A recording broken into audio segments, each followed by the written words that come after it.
Makalipas po ang 30 minutes, so yung mga battery po natin ay subukan na natin, no?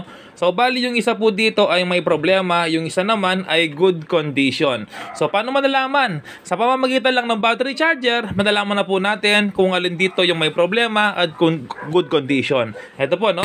Battery charger po ito. So ngayon, testerin muna natin kung ilang volts sila. So bali ito po yung isa, no? Yung kanina pa na-charge. 12.80 volts. Ito naman, yung kakahugot pa lang. Ayan, mga ka-repairman, no? So, hindi nagbago. Hindi man lang tumaas. No? 8.62 pa rin. So, ibig sabihin, ito na po yung may problema. No? Isa pa, paano malalaman kung may problema yung battery? Ito po, no? Sa paglagay ng battery charger, malalaman po natin. Okay? So, bali, ito po ay wala po siyang spark. Ayan, no? Wala siyang spark. Kailangan may konting spark po yan para malaman natin kung good yung battery. So wala po, no? Ito naman, meron po siyang spark.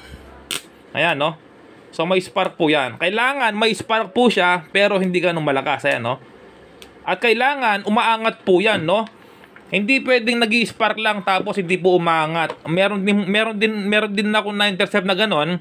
Nag-i-spark po siya pero hindi siya umaangat. No, kailangan meron po kayong gamit na tester para hindi masira yung transformer ng battery charger mo. So, bali ito, test natin, no? Ayan. So, umangat po siya. Kanina, nasa 12.8 lang, no? So, ngayon, 13 volts na. So, ibig sabihin po, okay lang to. Hindi siya sira. Hindi siya shorted, no? Meron kasi akong binlag nung nakaraan, malakas yung spark niya. Ngayon pala shorted. Ang nangyari, nasunog po yung aking battery charger na transformer. So, ito po, ayan, no? Hindi naman siya ganung malakas yung spark niya, sakto lang. No, yun po yung current. Ayan, so ibig sabihin kumakarga po yan. So ito naman po ay wala talaga, 0-0. Ibig sabihin kahit maghapon mong i-charge ito, wala rin. Hindi rin siya mapupuno dahil wala ng current.